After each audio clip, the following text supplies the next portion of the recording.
Alright. Today I'm going to continue working on terminal game engine in ZIG. So on the last stream, I figured out how to create such little, I know it's not a class structure, right? Now, however, it prints only RGB values and not the color itself. ZIG run.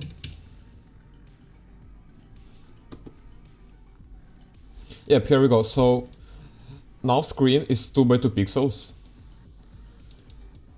and it just prints RGB values.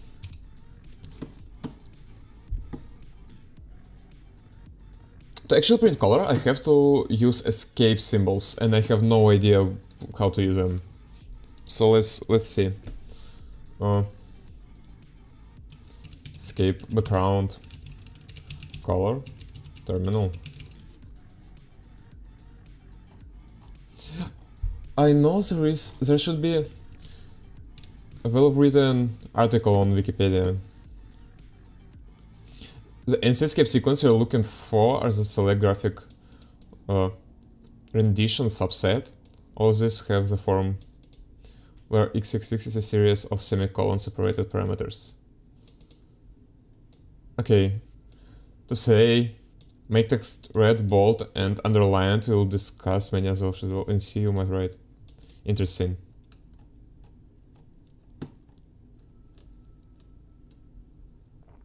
Okay, where the first part makes the text red, 31 bold, 1 underline for 31, 1, 4. Okay, and the last part clears all this 0. Okay.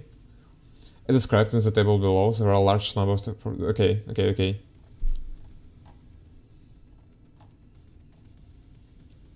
Is there a way to choose... 8-bit color. Let's go.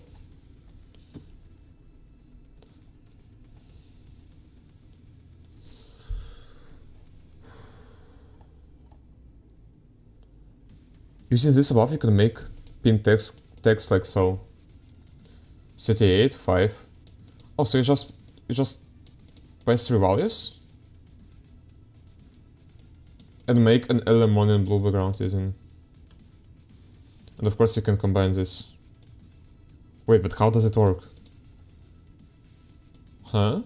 The 8-bit colors are arranged like so. Standard colors, high intensity colors. No, it's... I wanted like to choose RGB values.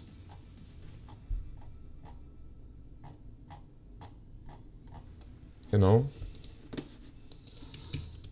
Okay.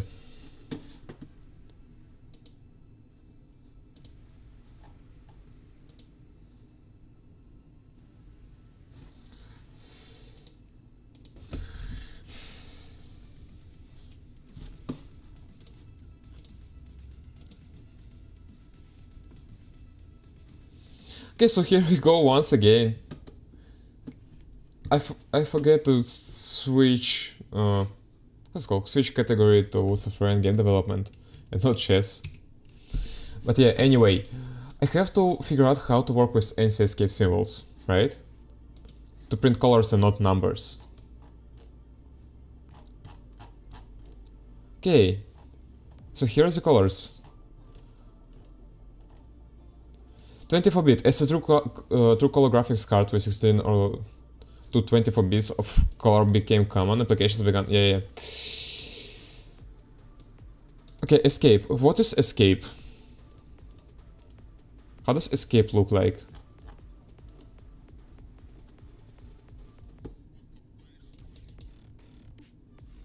Oh, so it's separate. For control sequence introducer CSI command, the escape written as several programming languages. Okay, I guess this one should work, right?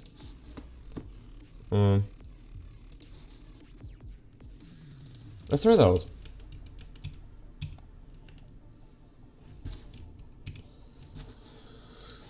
Okay, I got escape, then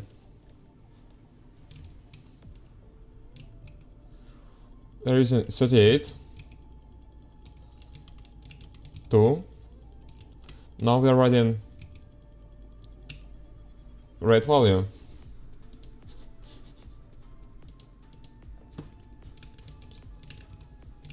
I know. 255. Green is gonna be 0 and blue is gonna be 188.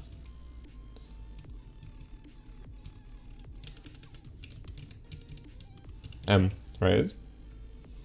Mm-hmm.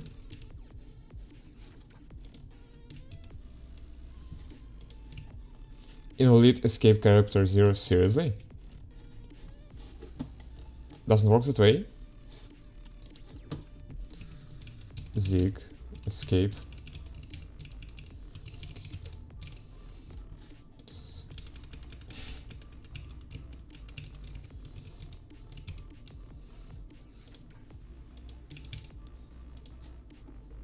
An escaping? No, it's not what I want. Okay, anyway, let's check. X30.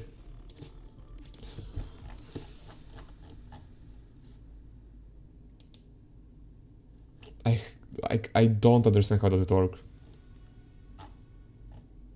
Is there like different representations of the escape character in different languages?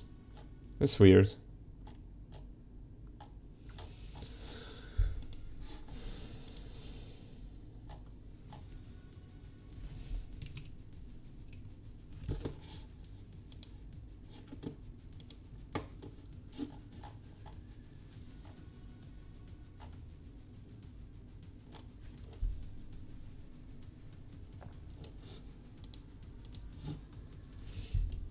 Escape. If escape is followed by a byte in the range, the escape sequence is of type file. Huh?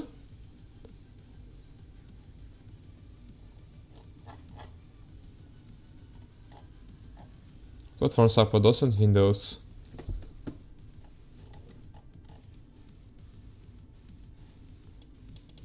Yes, this one seems reasonable. Written as this, or this in several programming languages.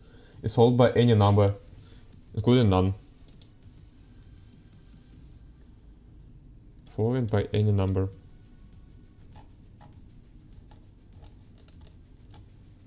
Let's try this one, I don't know. It's the shortest one. Right?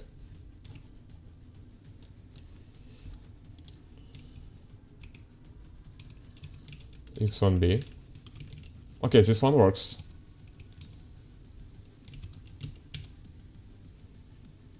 Yeah, it works, nice. However, it's not background. I want to color background, not the text.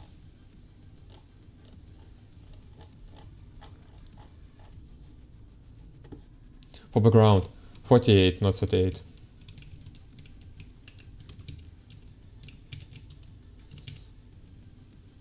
Nice, it does work. It does work. Now.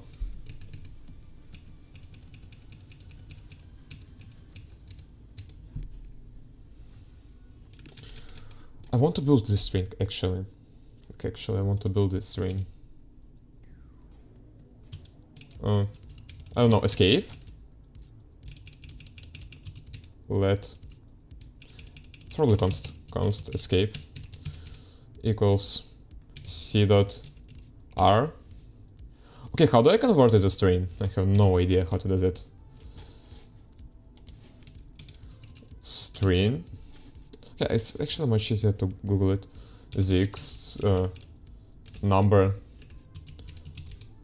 to string, right?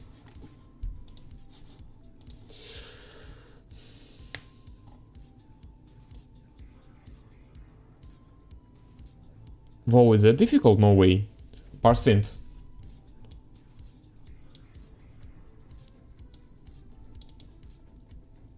But it's not what I want, right? I want it other way around.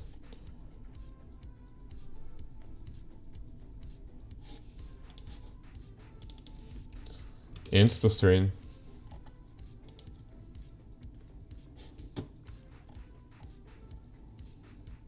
Why do all of them like?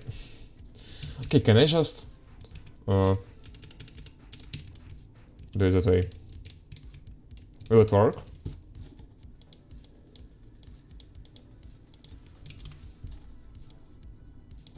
Yank.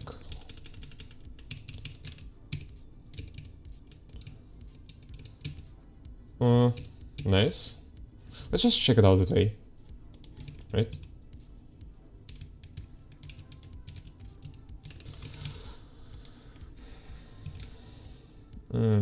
Escape plus.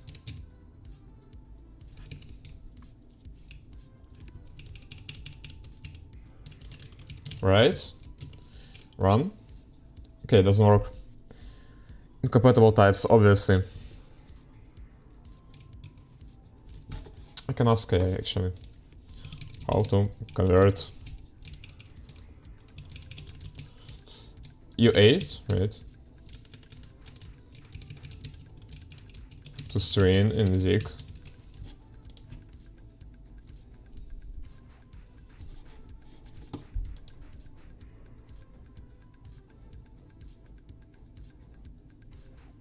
Actually, there is a chance that it doesn't know because ZIG is kind of new language. How do I find it here? Type conversion. Is that what I want? No, it's not, right?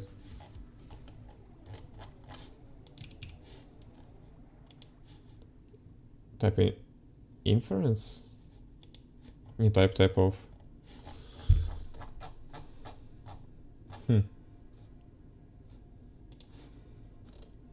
Okay. Alloc print. Use alloc print to format the number into new string. It's a placeholder for the argument. Okay. Actually, it might be not that bad.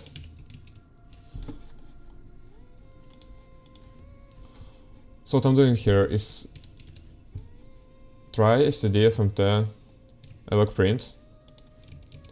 And why is it so fast?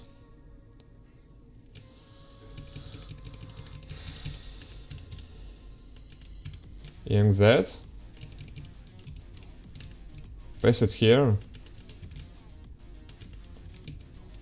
What am I doing? Visual. Delete. Yeah. I guess something like that should work. And now here, I'm doing RGB. Right. Allocator. Do I seriously need allocator? Fixed size buffer.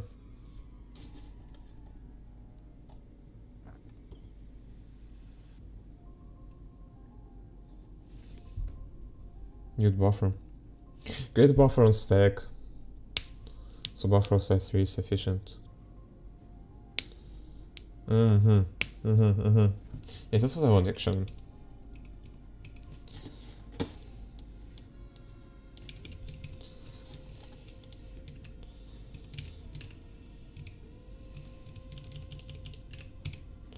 Buffer. How long should it be? Should be 1, 2, 3, 4, 5, 6, 7, 8, 9, 10, 11, 12, 13, 14, 15, 16, 17, 18, 19, 20, 21, 22, right? 22 should be sufficient. Here, what I'm doing here, buff print,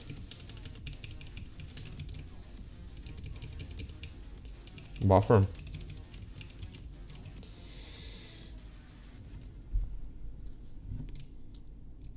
okay, I should pass it as a reference, obviously, by the way. Mute. Wait a minute, what's wrong? template, const template.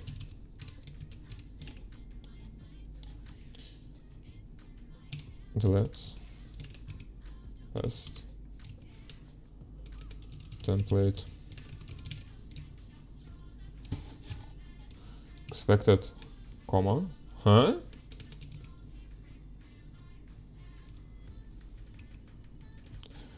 Wait, it's not a ZIG, it's Rust, right? Insane.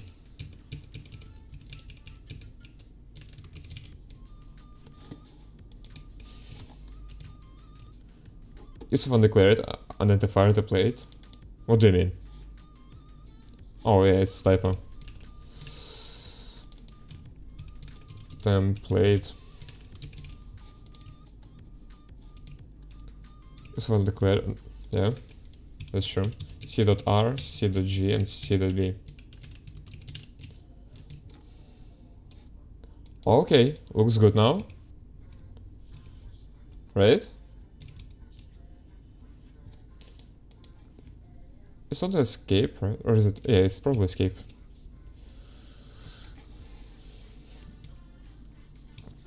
Okay, let's check it out. It should work. Hopefully. No, it doesn't. Oh, because I return error, right?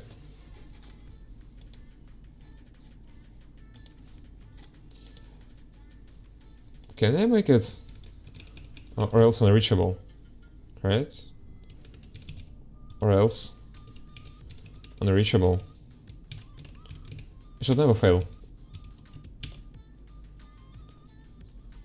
Fun error, no space left.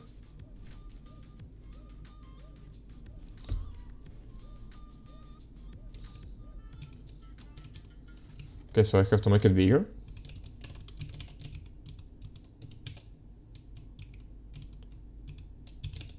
I can make it 100. Oops, my bad.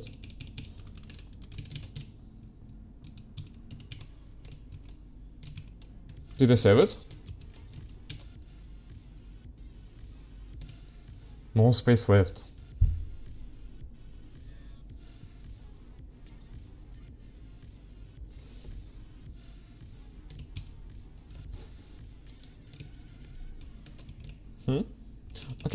Okay, let's just use try. Try. Huh? That's weird. Right.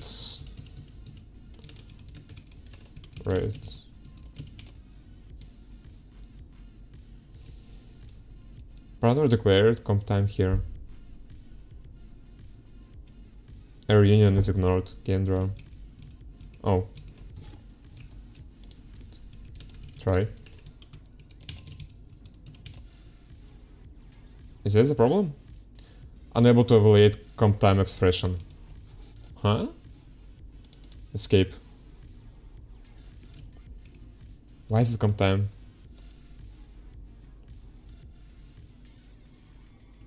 Must be comp time now. Okay.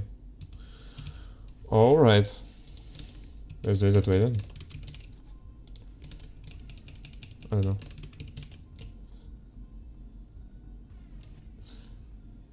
Actually, I don't need this, right? I can just use escape, right?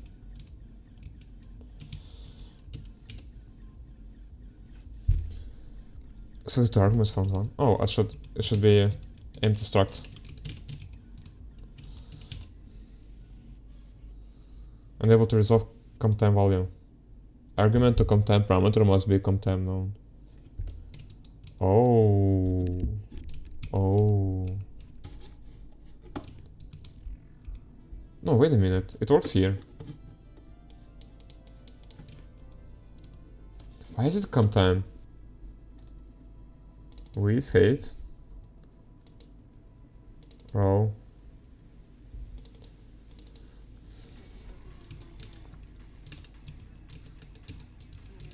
What to do? Right.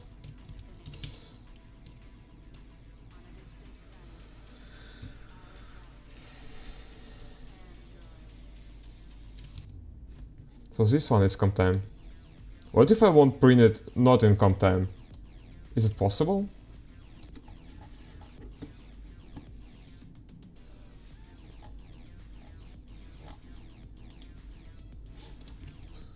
Print.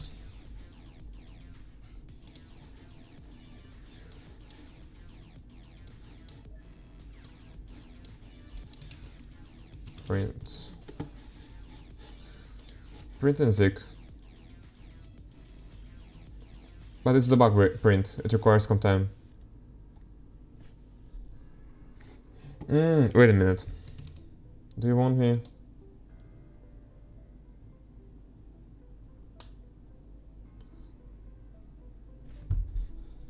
Actually, wait a minute. Why am I using that? Oh yeah, it should be here. There are some confused right now. I should just delete this.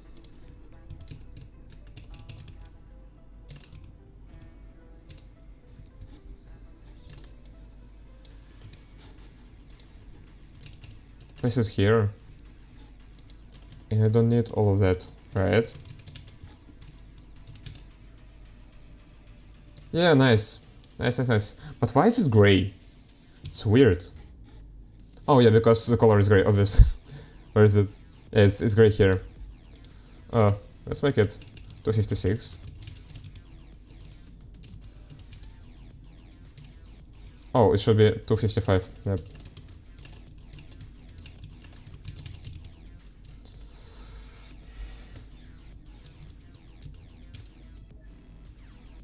Okay, it works. Actually, it does work. Nice, let's increase the size.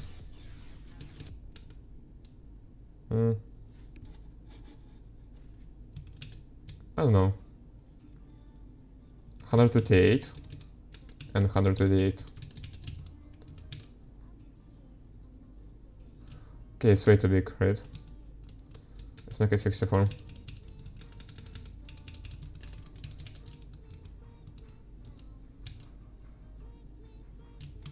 It's still way too big. It's still way too big.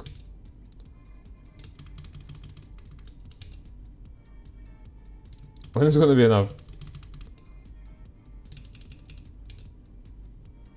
Yes, there's something wrong, it should not be that way. Okay, let's make it, I don't know, 16 by 16.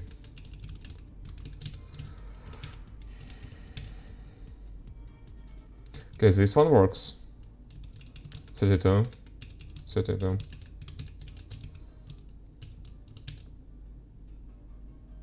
Okay, so probably the problem occurs when it can't fit vertically, right?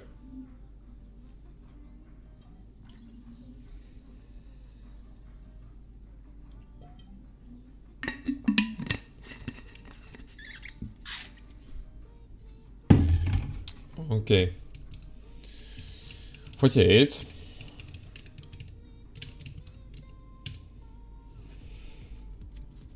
Yeah, why does this happen?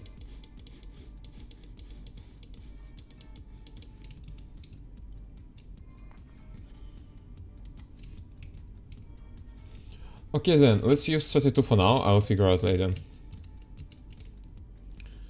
32 should be... oh, clear. Oh, it's because it's very bottom, right? Yeah. Okay, I see now.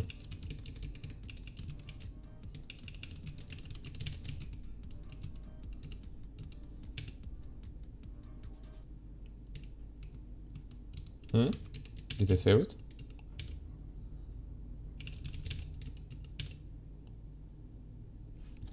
Okay, let's make it a little bit smaller. Okay, nice. I can make it wider actually. Width 128.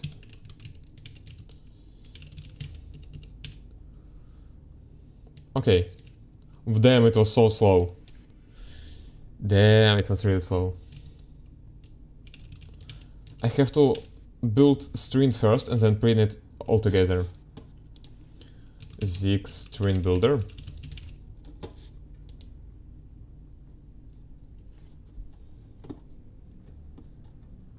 Oh, I can't because... can I? Should I use allocator for that?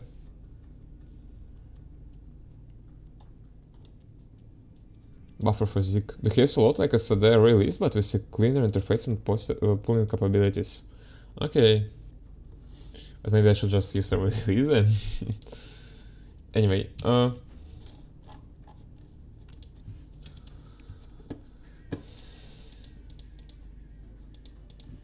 let's create it that way. Output, right? Buffer. Calls array list. How do I use array list in ZIG? Array list.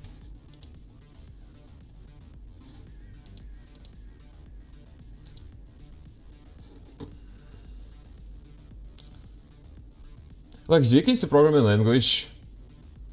Like ZIG, the C programming language is manual memory management. However, unlike ZIG, C has a default allocator, malloc, realloc, and free. When linking against libc, ZIG exposes this allocator with... Is it about CZIG like usage together?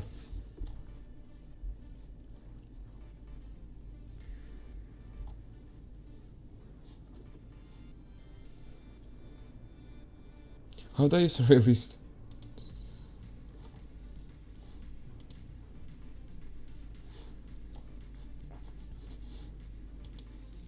Something like that, I guess. std array list comp empty u8, right? Dot init std dot testing dot allocator. Oh, it's testing allocator. I don't need testing allocator. Debug allocator. Memory, I don't know.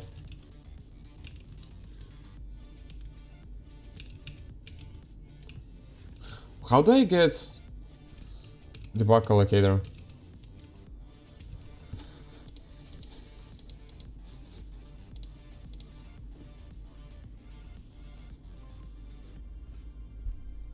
Why am I still in chess category? Damn, insane.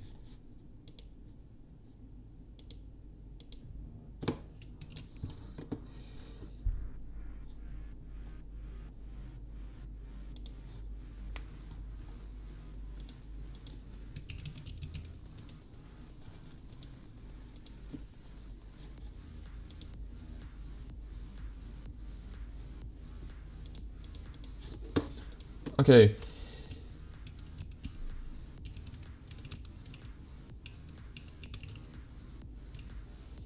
Debug allocator. Allocator. It's a D heap arena allocator. Okay. So it's in a heap.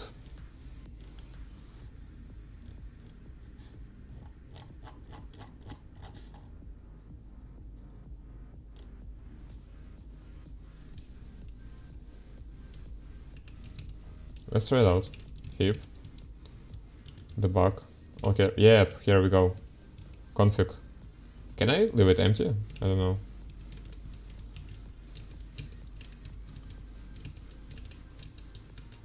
I guess it should work. Huh? Init.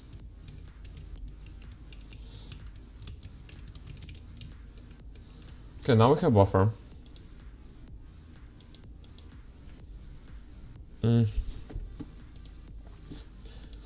Now we have to use this method. std fmt alloc print. fmt dot alloc print. Allocator. Huh? Can I don't know, bring it to array list? Should it be always buffer?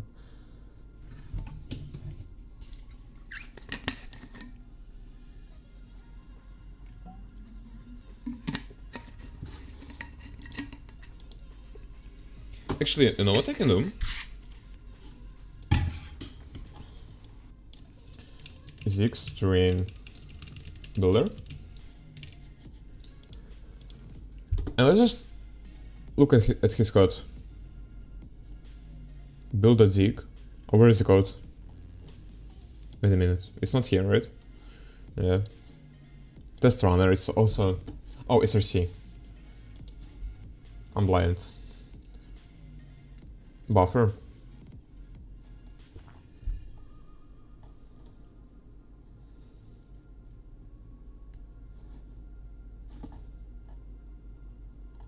Okay, interesting. Both static, dynamic.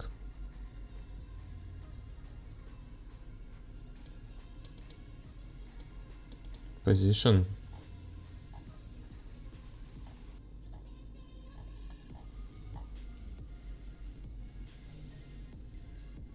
Okay, so I can't do it that easily.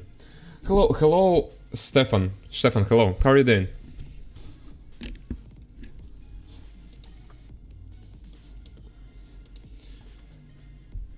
Okay. I guess I'll just... I don't know, should I roll up my solution?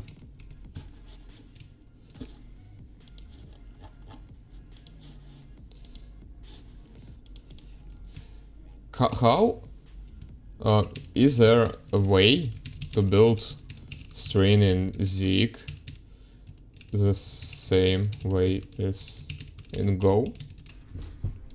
Let's check it out.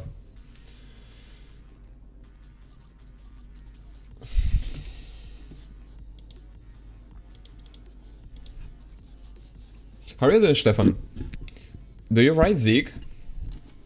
Have you ever heard about ZIG?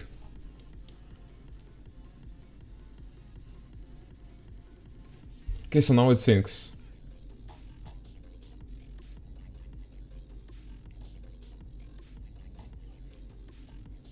Building with strings builder.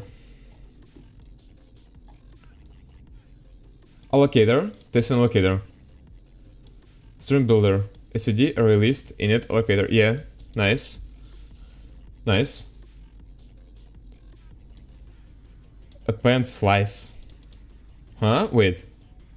I can do it that way? No way. Buffer. Append slice.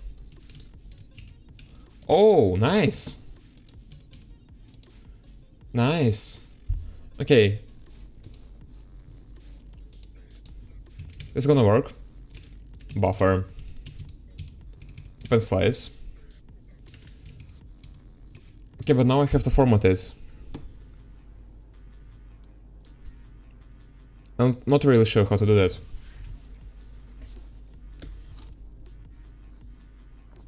Writer print. List writer. Get a writer from array list. Is it possible? Seriously? Const writer equals buffer dot. Damn, that's cool, right? Writer dot write. Huh.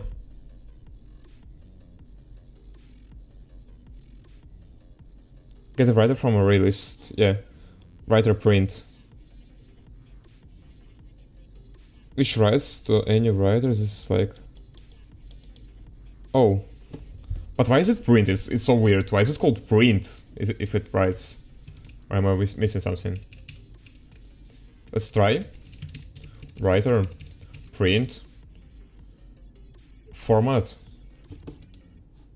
Yeah, we're taking this one.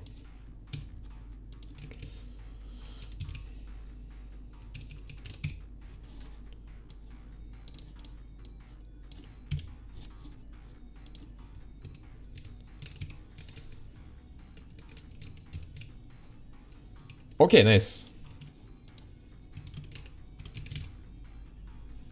So now it writes to the writer. I also have to do the same thing here. Try writer.print. New line. And then I print it all together. Rider. How do I do that, by the way?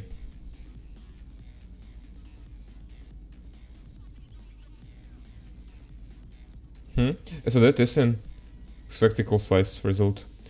List items. Oh, I forgot to de-init it. I have to de-init. Buffer de-init. I don't need memory leaks, right? Buffer.de-init.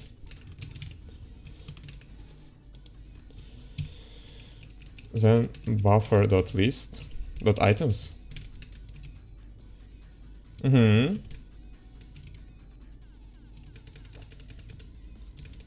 It's std debug print.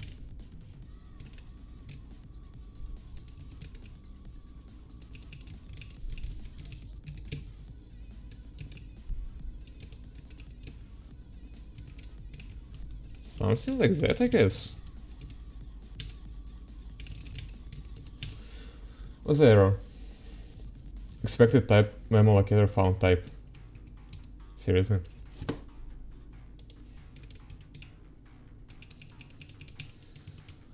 std testing allocator.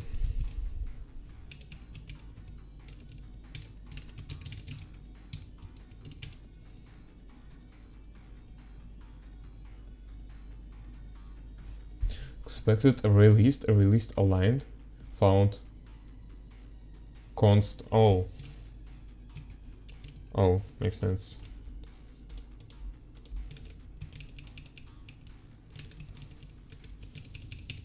Var? Should I also change buffer to... Yeah. Var.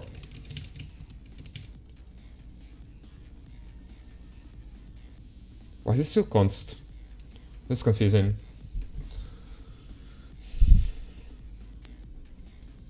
Right.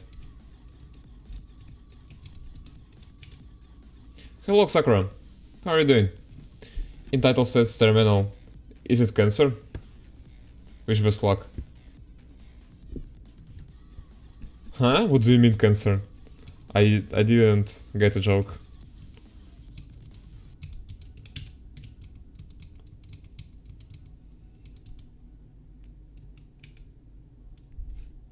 No field or member function named pring. Insane. I called it pring.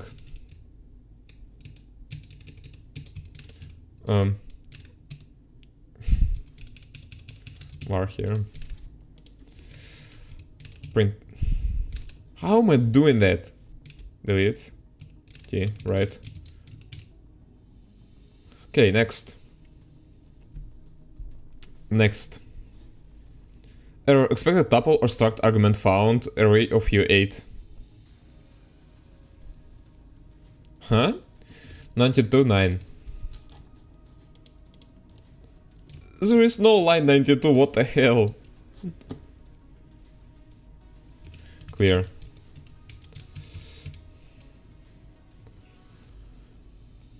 Error, testing locator used when not testing. Oh, now I see. Now I see.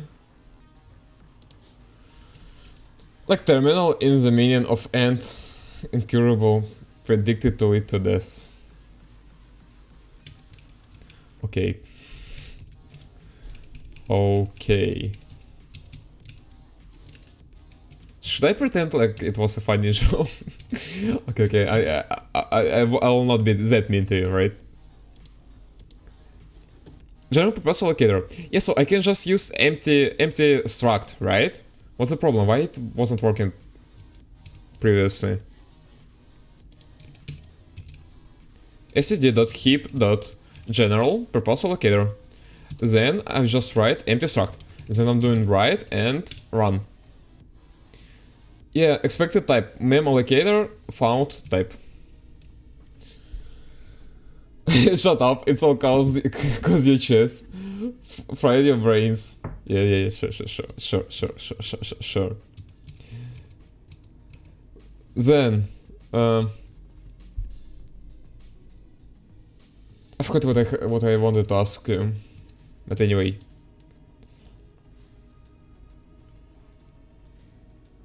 Oh yeah, I'm curious about your exams. How's it going?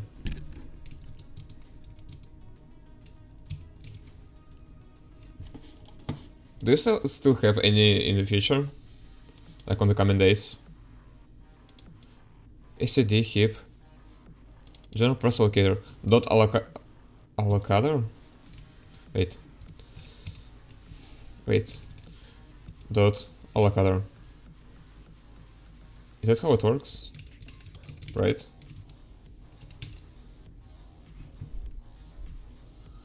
Selected one argument, found 0. Right. Undo.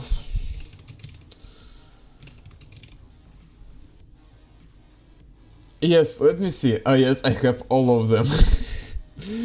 One every week, starting from this week. For you, brother, for you.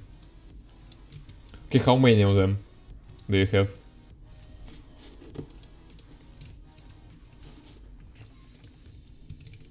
Var GPA equals SAD heap general press allocator.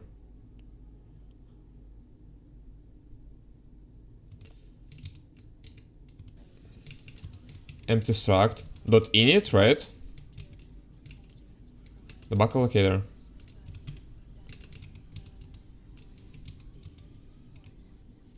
Okay. 1, 2, 3, 4, 5. 5. It's not like that huge. It's pretty good, I would say. Only 5 weeks. You also have like 1 per week. You have sufficient time to prepare for each exam.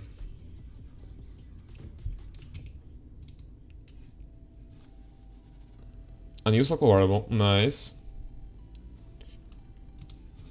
Yeah, and here I just write GPA, right? GPA. Please work. It doesn't work. Expected tuple or struct argument found, array of U8. How do I debug that? It doesn't write where is the problem in my code, it just... Rider. Is something wrong with rider? Tuple or struct argument found U8. Okay. Okay, give me a minute. Print.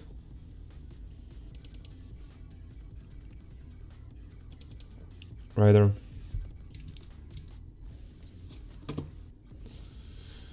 You should prove me. At least I study uni, unlike other. Not gonna point in anyone. You meant at anyone.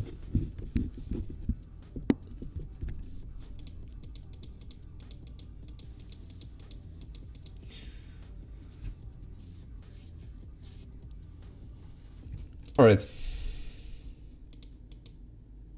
Where am I writing it? Writer print. But it, like, what print does? What does print do? Print.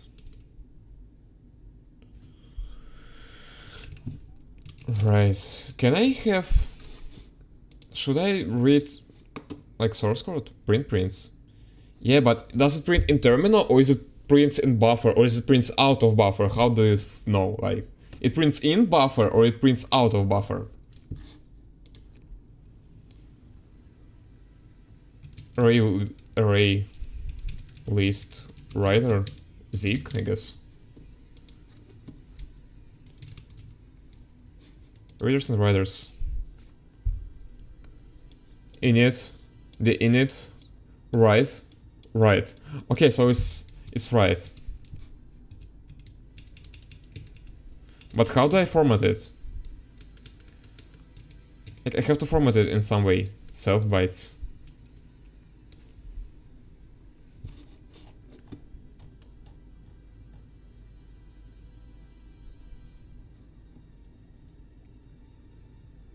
Hmm.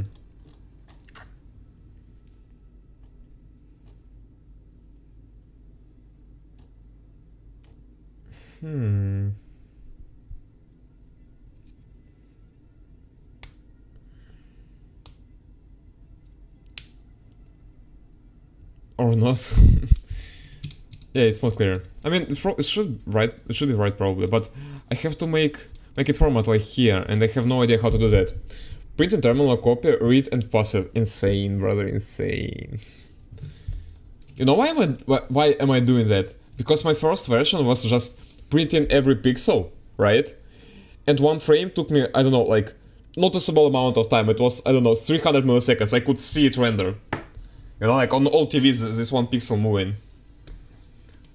So to address it, I'm trying to make a buffer of a frame where I write all the escape symbols, and then I just simultaneously print this buffer once, you know. But now I have to write, like, I have to format and then write. But as far as I understand, to format it, I also need allocator.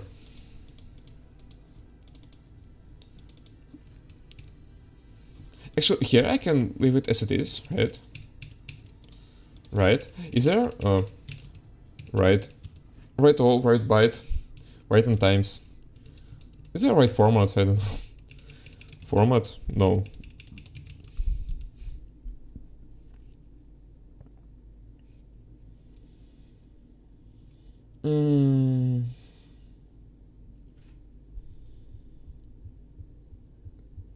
Perfect is the biggest enemy of good. Good is the biggest enemy of at least. It works.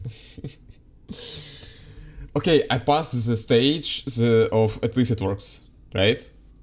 That's the point. It's already done. It works. Now I have to make it good. Because it's unusable. Like, it's one frame rendering 300 milliseconds is insane.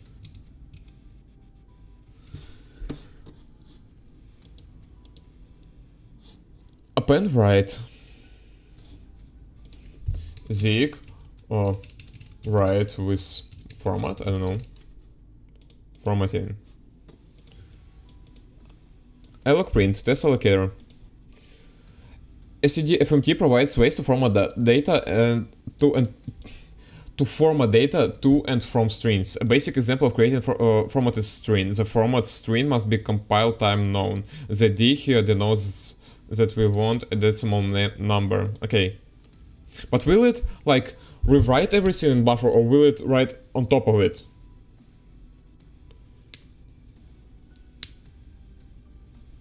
Well, look at the bright side.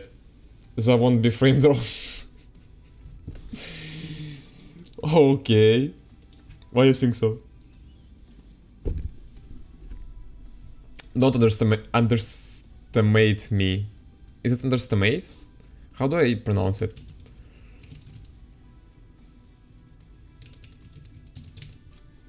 Underestimate. Underestimate. Underestimate. Underestimate. Underestimate, okay. Good to know. Array list, init list, writer, print. So it's print! Writers conveniently have a print method which works similarly. So it's a print, it's print. It's print. It's literally print. It's not right, it's print. Okay, here it can be right. But why it doesn't work? All of type is size ignored. Huh? All non-void values must be used to discard the value, assign it to. Huh? It returns something, right? Error or size? Okay, print returns nothing. So we are using print, obviously.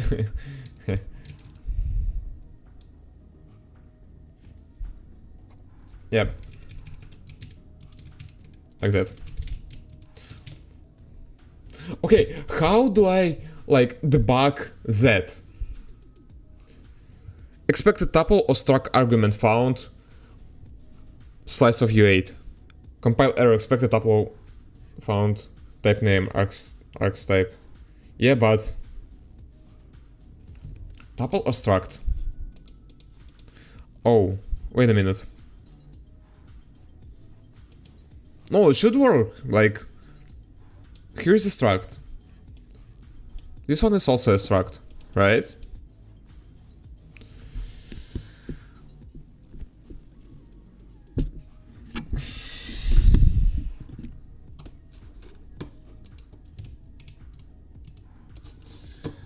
Okay, so it's STD FMT. Oh, wait a minute. Do I use?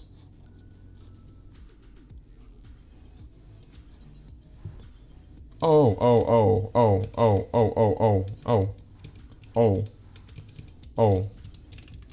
Right.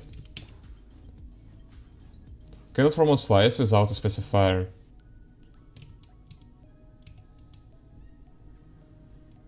S for string, right? Right. S for string.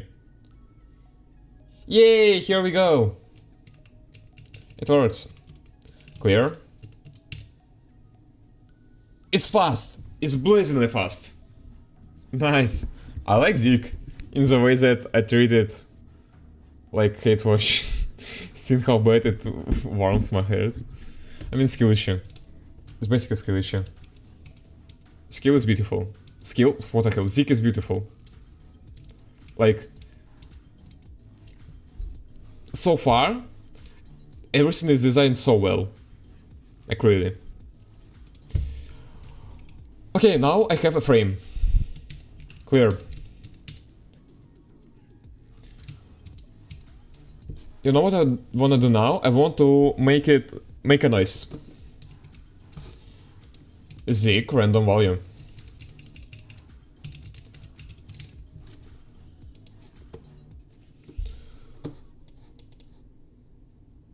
var prng std rand default prng. What is prng? What it stands for? Init block, I don't know. Seed undefined std POSIX get random. Wow, can you like generate random and not ask system to do that? std mem is bytes. Seed. Wow. Wow. Or is it how it should be? Cryptographically secure random is also available. Oh, okay. Okay. I'm gonna use that.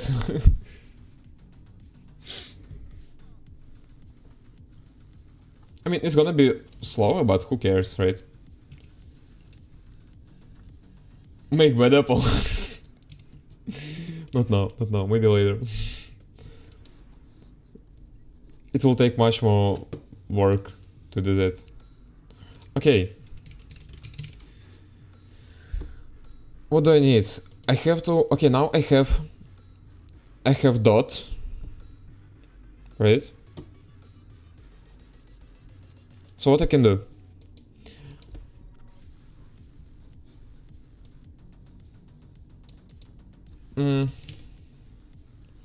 For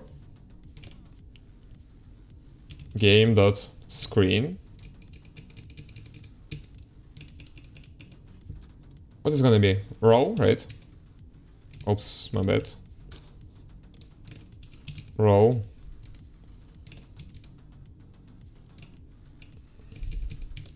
For row.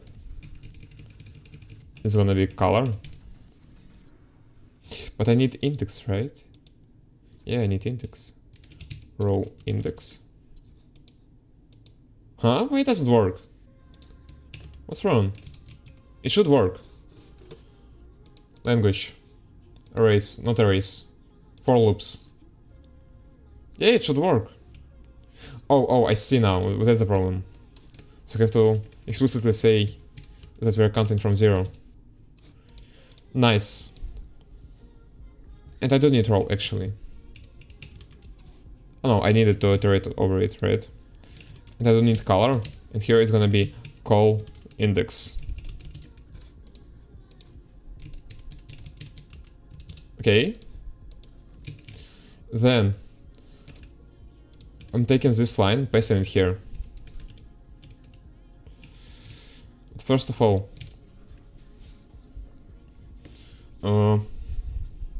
color. Have to make it random.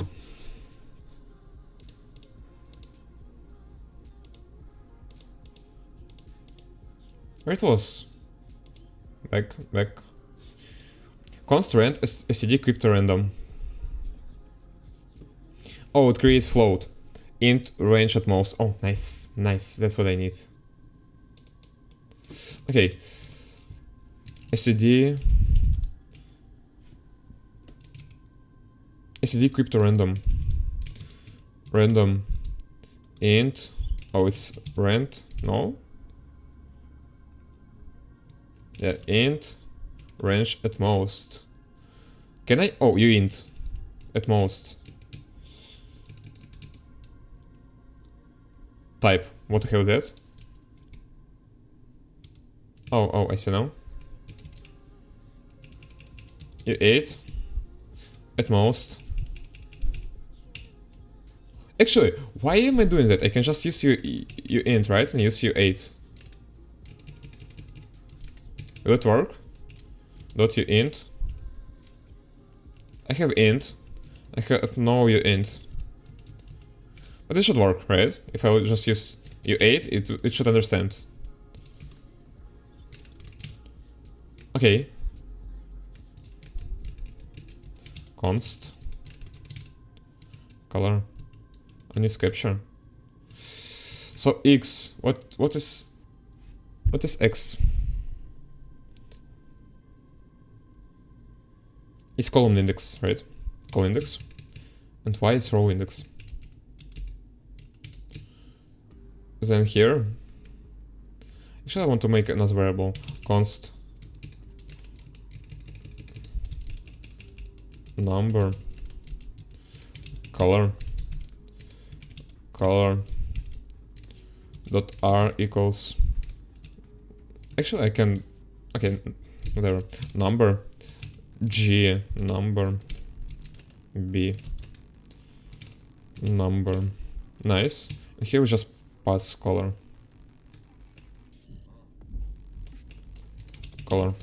right? Yeah, looks good to me. Now, let's test it. Oh, wait a minute. Right. Yay, it works! What the hell is that? Anyway, it works. Nice. One more time. Yeah, it works.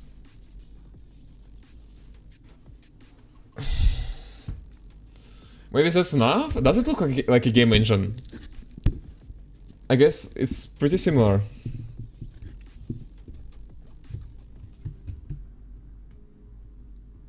I have to go to the toilet. I'll get back in a minute.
Alright, wait, why don't I have music?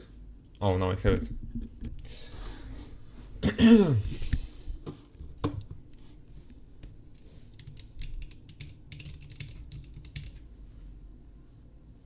Okay. Now I have to animate it.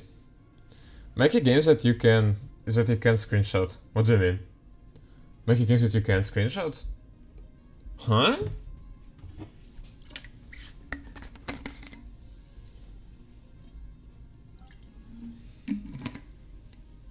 Do you mean like sound-based game, sound-only game, where you interact with the environment based on sounds? and there's basically no graphical interface.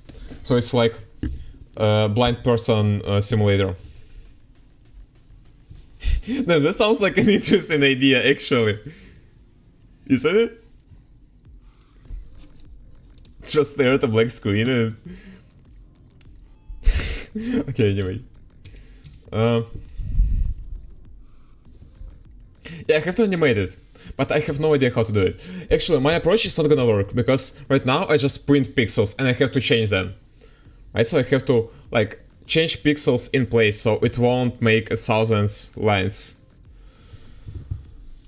When the image is still, you can see what is. So, like, you see only when it moves. When the image is still, you can see what is.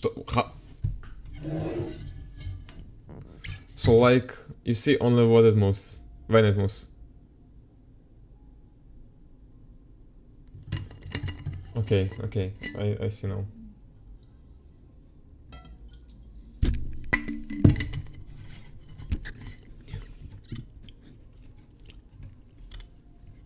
What do you mean can't read properly? Some offense.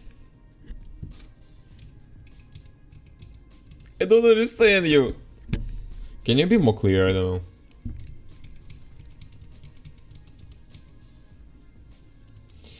How do I animate it?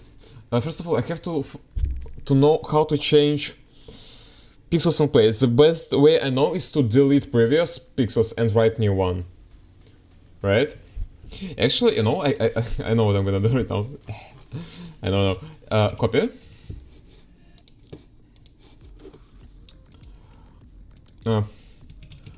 How can I make it animated and change pixels in place? Damn, in place, instead of writing printing new frame every time. Let's go. ZIG.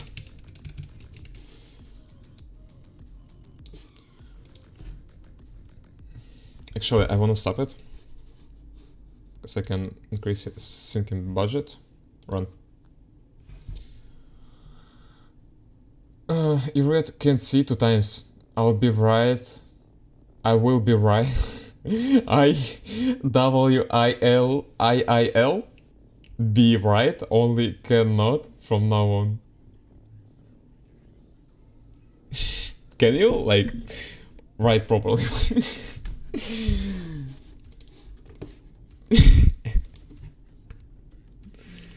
I read it, like, I understood, I read it, maybe I pronounced it as can't see, but I understood that you meant can't see, right? I understood that, that's not the problem. I didn't figure out how you want me to do that. That was the problem.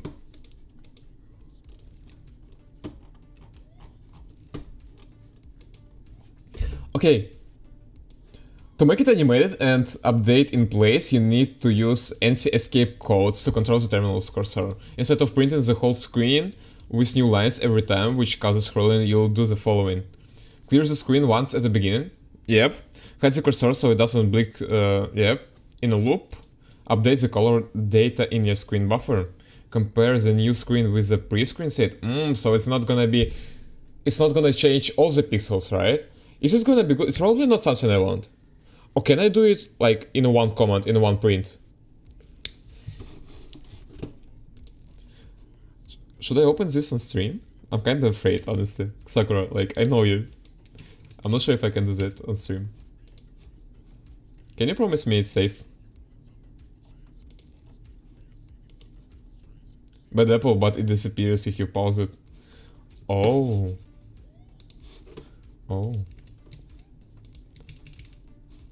Proceed. Oh, I know, it's gonna be a noise trick, yeah?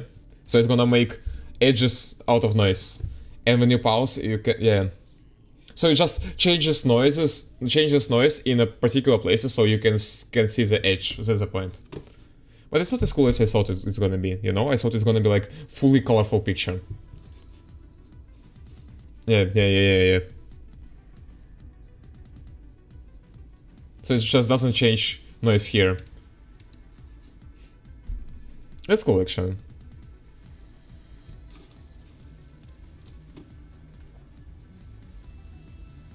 It's actually pretty cool. Anyway, I'm doing an engine, right? Not some particular I know, narrow section tool. It's gonna be able to print anything, including biddable in any way, like in any style.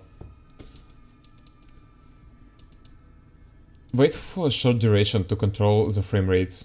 Shows the cursor again and the program exits.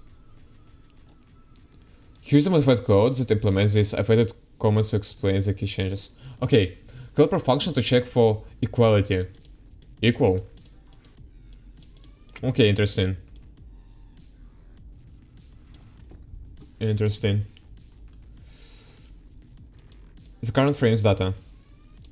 The previous frame data to detect changes. Okay.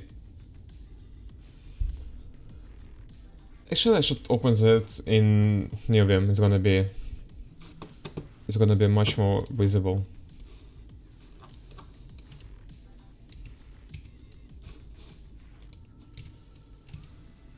Paste.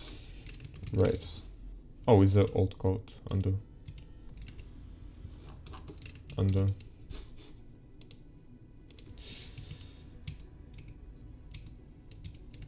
Okay, right. Okay, this one is pretty obvious, right? Screen, previous screen. Okay. Off black, off black, what? Initializing prev screen with a value that is different from the initial screen to ensure the first draw updates every pixel. Oh, yeah. Yeah. Off black sounds weird. Why is it off black? Okay, anyway, does make sense.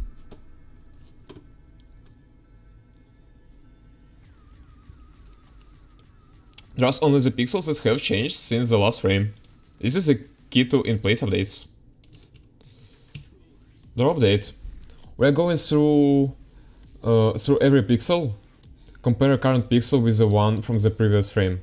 If current color equals self prev screen, yeah.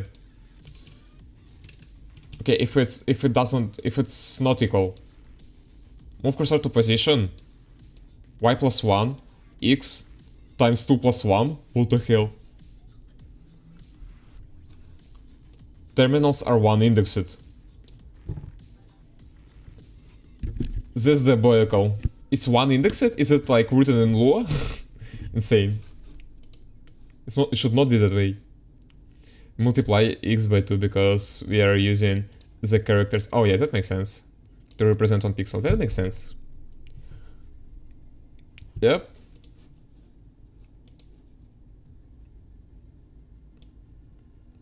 Okay. Set the background color. Yeah, makes sense. Print the pixel 2 spaces are common. Yep. Update the previous screen so we don't redraw this pixel next frame unless it changes again. Solid. I like it. Reset terminal color attributes after drawing. Okay.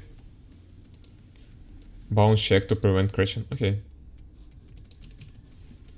That's sweet. With hate. Enter a game ACD out writer. Stop terminal for animation. Hide the cursor. Will show it again on exit. Clear the entire screen. Move cursor to home position top left. Use A at the throw block to ensure we restore the terminal state. Okay. Even if program crashes or is interrupted. Okay. Show the cursor again. Move cursor to the line below our drawing error. Set text color attributes. Yep. We use an array list as a reusable buffer to build the output string. Use an array list as a reusable. Yeah. For each frame, this is more efficient than many small writers to std out. Yep. That's what I did, right? Buffer the init. Animation while true, update game state, fills the screen with randomness, yep. Draws the updated state to our buffer. Buffer, clear retaining capacity, huh? Okay, so we're like emptying it. Draw update, buffer writer. Let's check it out. Oh, it crashes. Expected error 115. Run the entire buffer to std out at once to cache broken pipe in case the output is required and redirected and closed. Huh? What's wrong with switch? It should work actually. Expected error union type found void.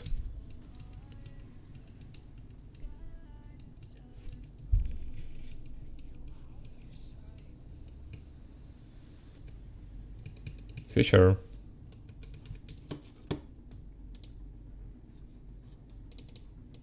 I mean, it's not that important, right?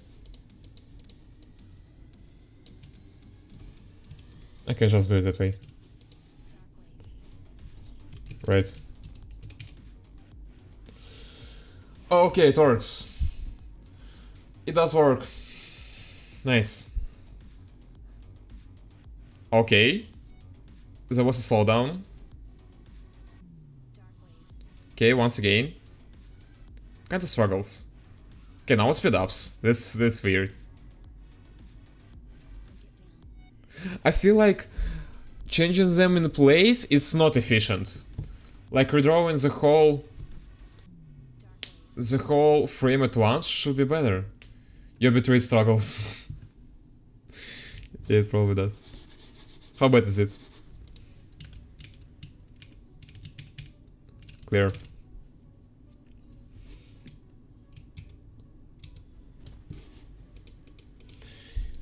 You mild.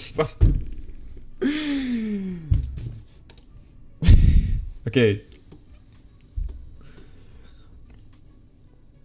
Damn, I feel like just making it like drawing the whole frame is gonna be faster. You know what I'm saying?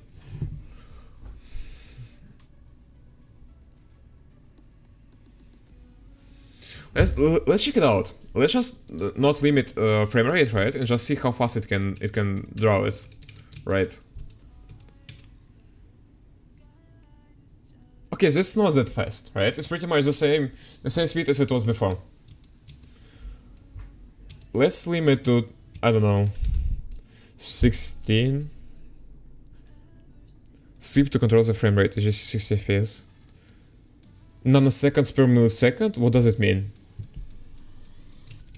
Is it like 60 multiplied by 16? Okay, yeah, that makes sense. So I have to do 1000 divided by 5. Yeah, it's 200. I could do that in my head actually. Right? Right. Okay, it's 5 FPS.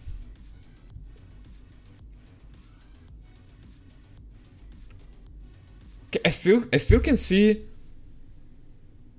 the lines occasionally when it draws from up to down.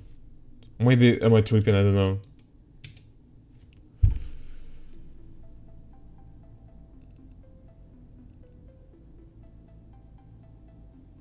Also, it looks kind of weird. I can, like, there is something wrong with the random function. It's not a noise. Like, it's not even. No, I'm definitely tripping. No way. I can't look at that for way too long. No, I don't know. What do you mean? Like, I can see a lines. Like, as in bad apple clip, you know, when like you can see the noise that doesn't change and you can see the edge of the movie.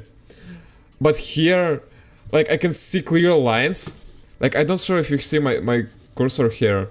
So I can see line here, line here, line here, and they like going, I don't know, every 10 pixels. And they're like clearly horizontal lines. Like, I can see them even on the static picture. Like, here is the line. And they are so long, like, I don't see... But I don't know, they're also vertical. Maybe I'm really tripping. I think you're just tripping. What if you can still give it to me? No, I can't. You're in Vienna and I'm in Prague, so I'm okay. Not today. I mean, unless if someone could do something with it.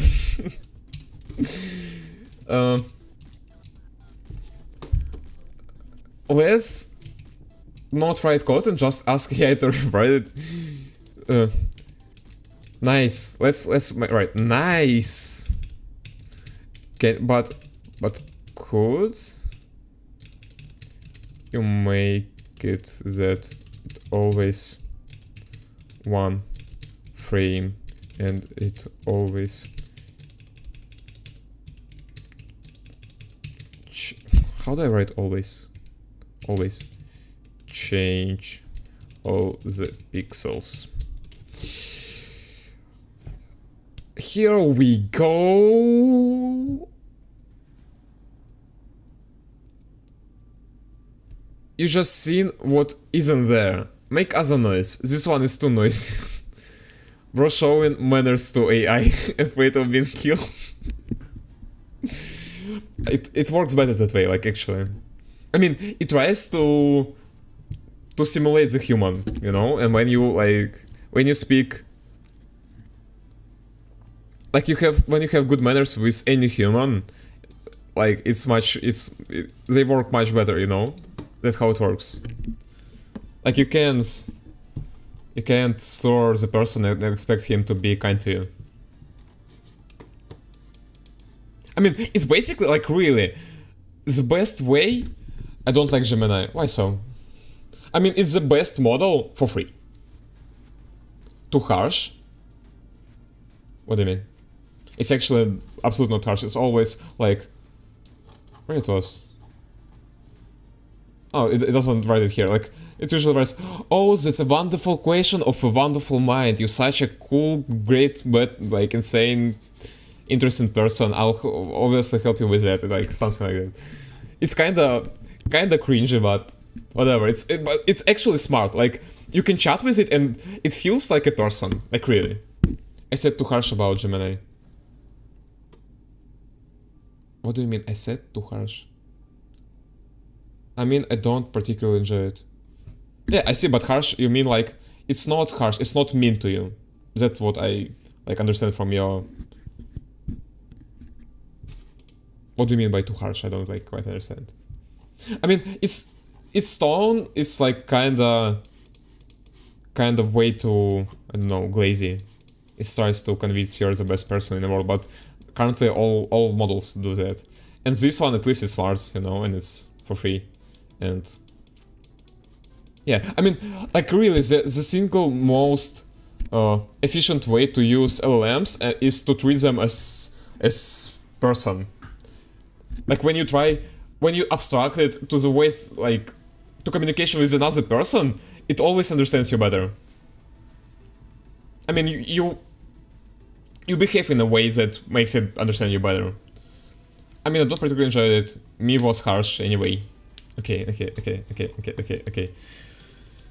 approach is less efficient in terms of data sent to the terminal, but it's simpler to counter-understand. Okay, let's just check if it's gonna be faster. It should be faster. Like, I have that feeling that it should be faster.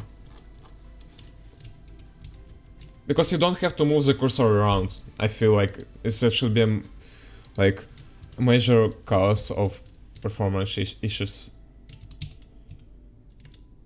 Right.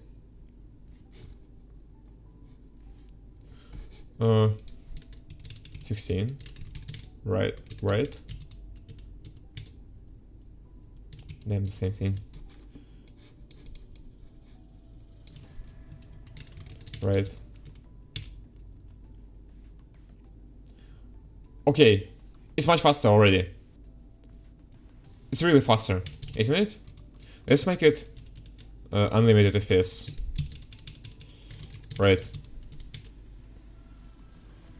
Yeah, it's really fast. It's much faster. Do you see that? Oh, you actually have 30 FPS limited, so you probably don't see it. Or do you see it? Do you see it? Anyway, what you showed, I don't find that cool. It feels patronizing. What do you mean? Patronizing? Like it speaks to a child. Good job. Yeah, it's not cool. Like, I absolutely agree. I agree with you. It's like the part I don't like about it. But the point is, all LLMs are that way. Right now, all LLMs are that way because they're like, there was a study which conducted that like all LLMs are learning mostly from reinforced learning, right? So person just picks what answer he likes, they like. And this study conducted that people just like when LLM says how good they are. That's it. So it's like nothing we can do about it.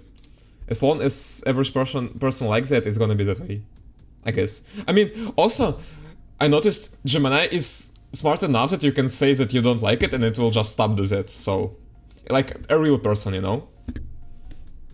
Damn, it's so fast! It's so fast.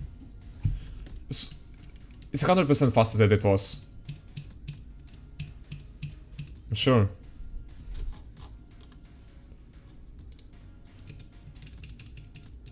Right. Right. No, it's actually not faster. Wait a minute. Wait a minute. Damn, how do I have to write a benchmark to check how much it takes to draw a frame. I asked about differentials in R to the power of n. It understood my question wrong. It's like not a question it cannot solve. You probably just explain it wrong. And in the like, don't worry, differentials are hard, be careful when dealing with them. My theory was exactly what you said, what do you mean? I am not dumb. You're probably just a bad communicator, like really. Like no hate on you, like you're my friend, right? But that's something I noticed in myself when I was starting using them. You're just a bad communicator. You just can't explain the problem the way, like if you was talking to another person, he'll probably need like a few more questions to understand you properly. That's the point. You know, but you can like elaborate, continue explaining it, and it will understand eventually. If it's not something like insanely difficult. And I don't like that it will write like 2 pages that could be reduced to 4 lines. Just say it to LLM. Like keep it concise, you know? There is also such thing. Like if you don't know, wait a minute, I have to stop it. Like every time you create new chat, there is system instructions, and you can write system instructions here, which it should follow like more strictly. Actually, I want to scale the UI so you can see. Here, system instructions. Too much water. No, it pulled up bullshit from nothing. Why I need to say it? It should be default. It can be everything how I like it. It can't be everything how I like it. Roll this card. You think like you expect others to read your mind and like immediately understand what your problem is and have like sheer will to solve your problems, right? That's what you want. It's not like world works.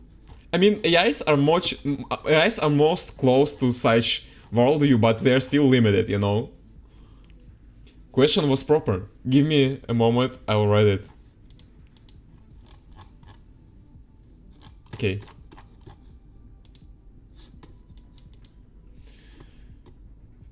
What do I do with frame rate? Like, what should I do? I mean, it's a major problem.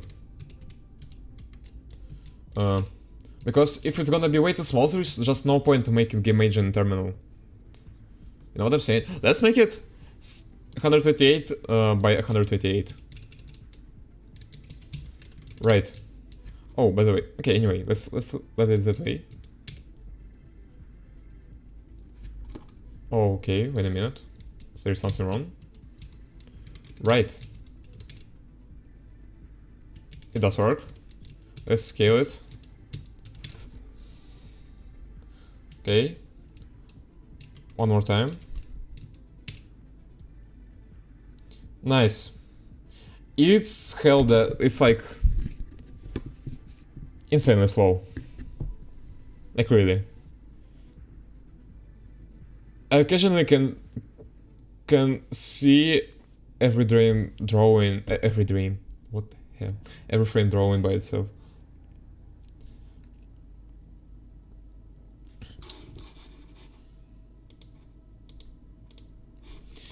Okay, let's check the new method, which draws everything at the same time. Like everything once, every pixel, redraws every pixel. That's the proper way to phrase it.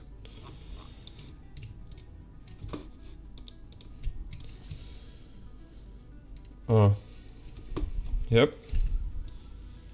Then delete this. Remove this. Right. Let's check it out. It's faster. Wait, it's not the size I want. 128. Right. It's definitely faster. It's a lot faster. But this slows down with time. That could be the problem. Okay, now it's almost as... No, it's really not as slow.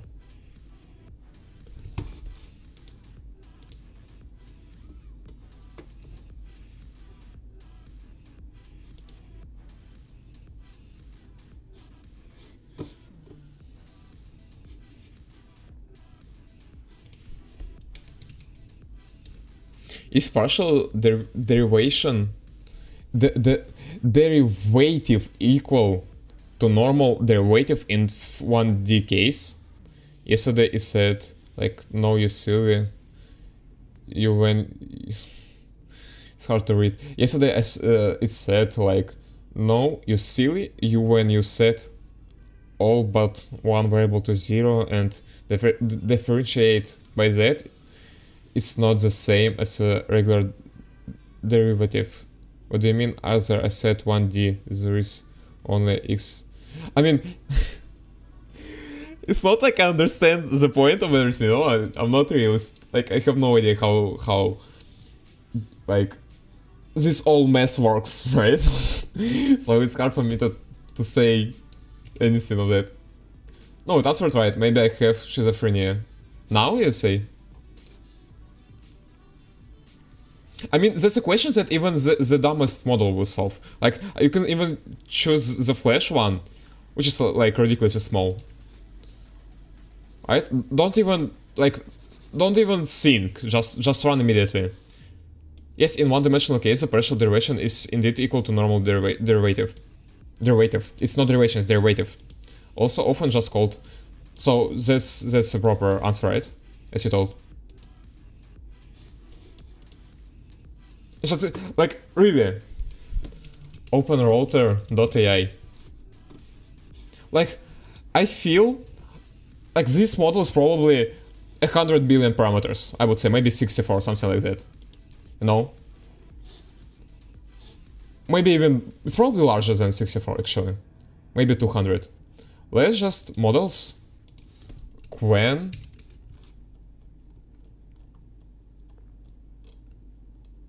Where's Quen 3? Quen 3. Damn, Quen 3.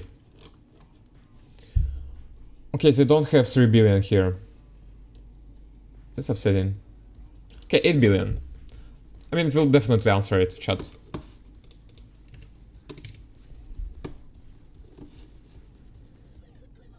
Oh, I can use Quen 1b, Quen 3 1b online. Chat. Quen chat.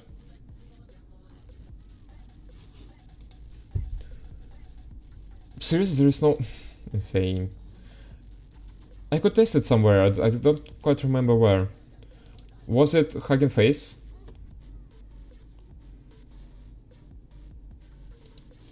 Anyway.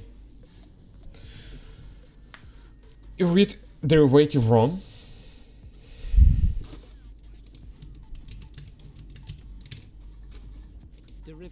Derivative, wow. Derivative. Learn to pronounce, what the hell is that? Derivative. Derivative. Is there any point in like this video itself? It looks weird. Derivative. Like those are not even real leaps. How should it help me? Slow. Derivative. Derivative, okay. And why get frequently internal error by AI Studio? What is wrong with my questions? Actually, like it's okay. They have a huge demand. That's the problem. AI Studio is free, you know, and it's like the best model in the world right now. For free. For anyone. Just from a website, you know, and it's like it has a huge demand, so it's okay. You can buy a subscription and use Gemini. And as far as I know, there are no internal errors. Make it free only for pretty me. Yep, here we go. It still syncs actually. That's interesting. It still syncs. I have this model locally on my laptop, but the point is, if I'll launch it, like 8 billion will take around 8 gigabytes of memory. And all I have right now on my laptop is 8 gigabytes of memory. Like my maximum amount of RAM is 8 gigabytes. And the moment I'll launch it locally, my PC is just gonna crash. Like immediately. I can try, however, launch the small one. I mean, it works. It works, I tested. It's actually DeepSeek R1. It's Qwen 3 8 billion, but it's distilled from DeepSeek R1. So it's based Qwen 3 8 billion, but it's trained on DeepSeek R1 big one. Yeah, and if I close everything, close all the browsers, all the apps, it works. It works on my PC, so it like, I don't know, maybe 5 tokens per second. 5 to 10, something like that. And it's pretty usable actually, it's interesting. Qwen 3? 0.6 billion? I'm really curious. New window.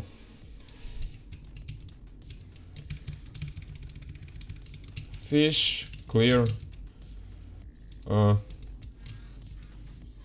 Llama, surf. New window. Llama, run. Okay, here we go. Has to install it. It's 0.6 billion parameters. It's like the smallest one. It's so stupid. I'm curious if it's gonna answer it. If it will be able to answer it. This one is still synced. That's insane, actually. I mean, I know, like, they try to compensate their size by their syncing time. So they sync really long time, and because of that, they can match large models pretty well. Like, really, they're actually pretty good.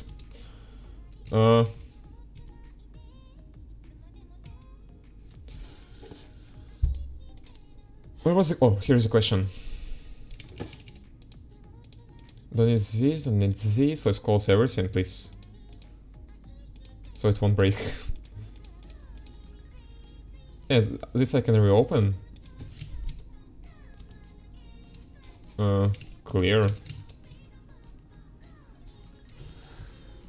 Let's wait. Bro is rediscovering math right there. I mean, they can't, like...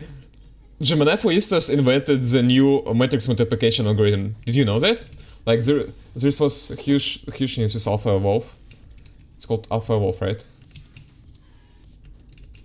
Matrix multiplication. You said that. Oh, okay. And show that. Yeah, okay.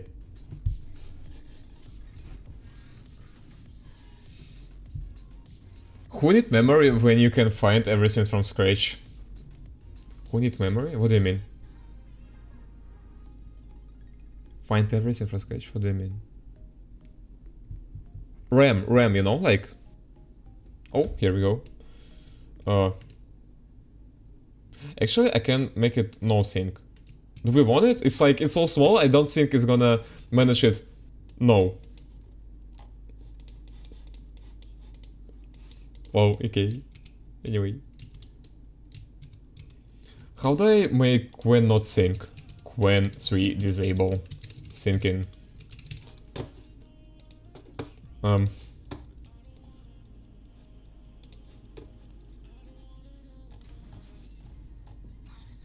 There should be something like slash no sync. Yeah. So all I do is like slash no sync, I guess, right? Oh, no command. Oh, it's because it's a llama I can use it? Seriously? Anyway, let's do it that way. Okay, so I need to figure out if the partial derivative of a function is one-dimensional is equal to the normal. Now the question is whether this... Wait, in two dimensions the normal derivative might refer. Alternatively, perhaps the term normal derivative is being used in a different context, in some context, especially in physics or engineering. When dealing with functions that are normal in a certain direction, the derivative could be considered, but in one dimension there are no direction. Final answer. Wait, hold on. Final answer. Wait, hold on. If the answer is 0, but in one dimension... What was the question, by the way? Is partial derivation equals to normal... is partial derivative equal to normal derivative in 1D case? The answer is 0. Okay. The answer is no.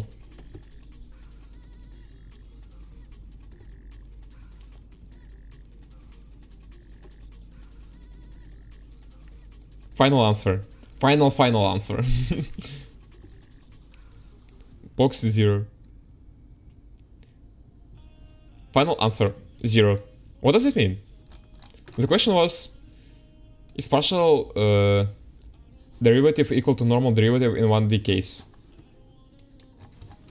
Can you, like, I feel like I have huge, like, feeling that this question can be badly formed. Like, the problem is I have no idea what does it mean, right? And I can't tell if it makes sense. Like, false or what? I mean, we can interpret it as false, but it's not like how LLM should answer, right? Like, let's accept it that it's not a good answer. It should, on answer, if it is true, it should say it's else true or not. Like, yes or no, right? Not 0 or 1, it's weird. I mean, it's 0.6 billion, it's the fact that it can sync, it's already something big. I feel like it can make little sense. Like, makes sense, but you'll have to think, like, to guess what you mean to answer that properly. Like, let's try one again, one more time. With pro, with syncing, right? And I just want to see the syncing. Also, I want to ask DeepSeeker one.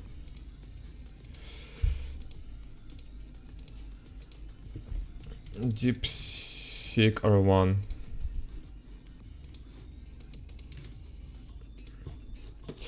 In AI Studio, the bad thing is they hide the syncing. So these are only paragraphs that summarize the syncing. This is not the actual syncing, and it's kind of uncomfortable. Like, if your question is bad, you can see in the reasoning it tries to, like, understand what you want more than think about the question. Okay, let me tackle the question: is partial derivative equal to normal derivative in 1D case? The user is asking about the relationship between partial derivatives and... Can you just, like, stop it? Okay, it can't. What was the answer here? Yes, in one-dimensional case, the partial derivative is operationally identical to the ordinary normal derivative.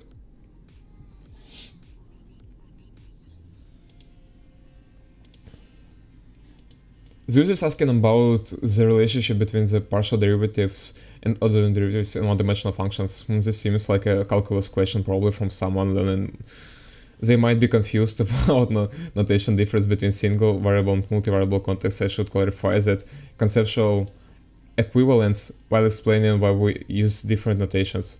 First, I recall that in multivariable calculus, partial derivatives are for functions with several inputs. You focus on change alone variable while holding as a constant. But in 1D, where there's only one independent variable, the concept of holding as a variable constant becomes meaningless since there are no other variables. Let me verify this mathematically. Suppose there is a function f(x). The ordinary derivative df dx is defined as limit from h to 0. Okay, now if we artificially consider this as fx with a single variable, I don't feel like reading at all. I feel like my brain is like starts melting. Like a bit more and it's gonna turn into soap. Okay, let me explain. Do you know what df dx is just okay, I know that's like ft. We learned that in school, alright, but I have no idea how's it called in English. Is it derivative? Like this tick. I mean, I don't really, yes, okay. I don't really know df dx. What does that mean? I mean, I understand that, like, if this f tick is derivative, I'll say derivative, right? Derivative is, like, describes how fast function changes, right? But I don't know how to, like, read it and interpret it. It's as a notation, okay. Okay. I mean, I have general understanding, but I never really used it, so I don't quite understand such nitpick questions, you know? df just as a way to write it. Okay. Why is there two ways? Is there like any benefit from that? Let me read your previous sentence, its previous messages. You learn that in 2D case there is not exactly the same scene. The partial derivative is derivative by only one variable, as is set to constant. For example, partial derivative by x give just 2 because 2y is constant. Okay, but in 1D there is only one variable, so partial derivative of f(x) is the same as df dx. Okay, makes sense actually. df dx just as a way to write. Yeah. Okay, actually, let's read until the end. The notation differs. What the hell is this number? Oh, actually, you can see it, right? I should do it that way. What is this? Is it gamma? Partial derivative in mathematics, particularly. Whoa. Is there a name for it? The character is a stylized cursive D. Mainly used as a mathematical symbol, usually to denote a partial derivative, such as dz dx. Read as the partial derivative of z with respect to x. It is also used for boundary of a set. Damn, I feel like, I know, it's so interesting. I feel like I have to make stream on math. It's just how you write it, like dot and cross in multiplication. When you just learn what it is, only in uni you find your dot and cross are not the same. Okay.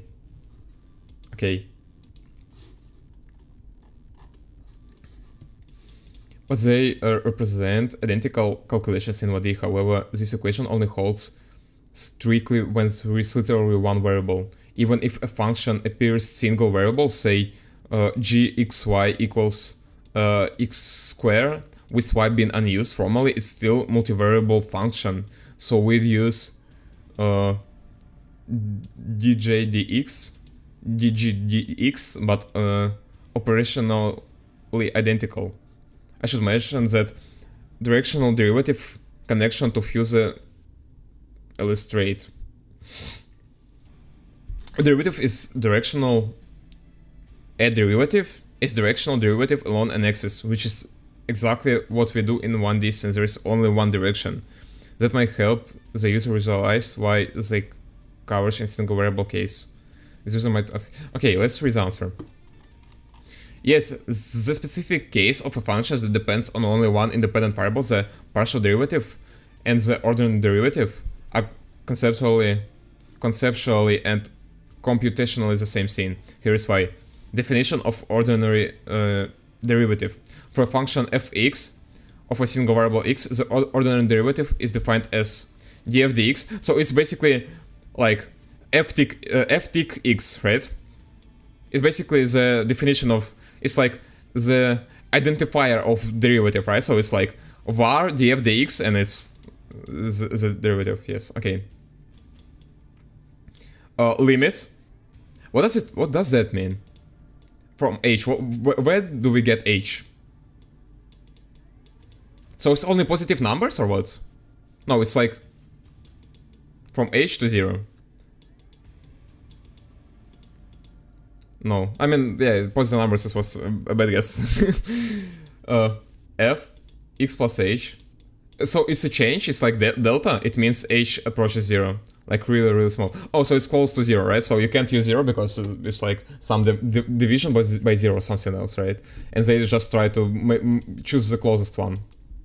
Oh, so it defines h. H is a number which is like basically almost 0.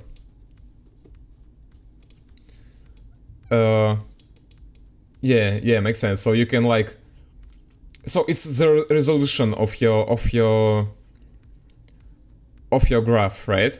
And because we can't make graph infinitely, like it tries to make graph resolution infinite. You can't use 0 because that way you can draw the graph, right? I mean, I hope I'm right. Function x plus h minus f x divided by h. It doesn't make sense to me. Like, I can't interpret it in my head and understand that, oh yeah, that describes the speed with which function changes. It represents the instantaneous rate of change of function with respect to x. Definition of the partial derivative. For a function of multiple variables, the partial derivative with respect to xi is defined as limit function xi plus h, okay, minus f, okay, divided by h. It represents the instantaneous rate of change of f with respect to xi, while holding all other variables constant. Application to 1D. When there is only one, yeah, so it's just this one becomes this one, right? When there is only one independent variable, x itself, the function is f. How do I say it? With respect to x, right? F. No, it's in a derivative, just fx. Applying the partial derivative definition, there are no other variable to hold constant. The definition simplifies exactly to this is, yeah. Key points. Mathematical equivalence. The symbols and represents the same limit calculation and the same function when f depends solely on one variable x. The result, the derivative function and its geometrical interpretation, the slope of the tangent line are identical. Okay. Emphasis in multivariable calculus. Okay, I understood.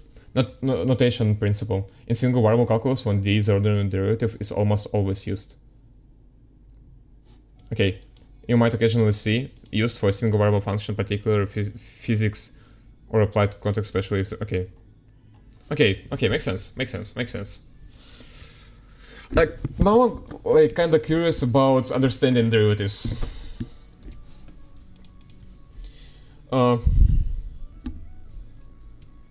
Can you explain derivatives to me as... To me. Okay, let's make it other way. Could you? Please?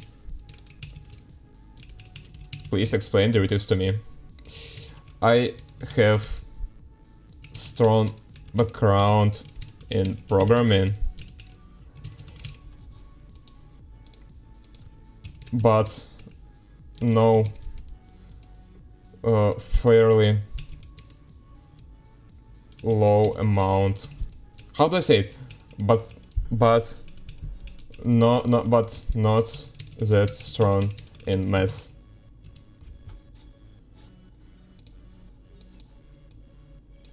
Let's see. I just was doing that. Oops, I was faster. Listen to you, stupid AI.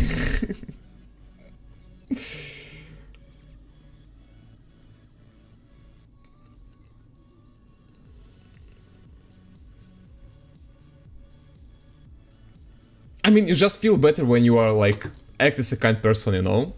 It doesn't matter if it's AI or not.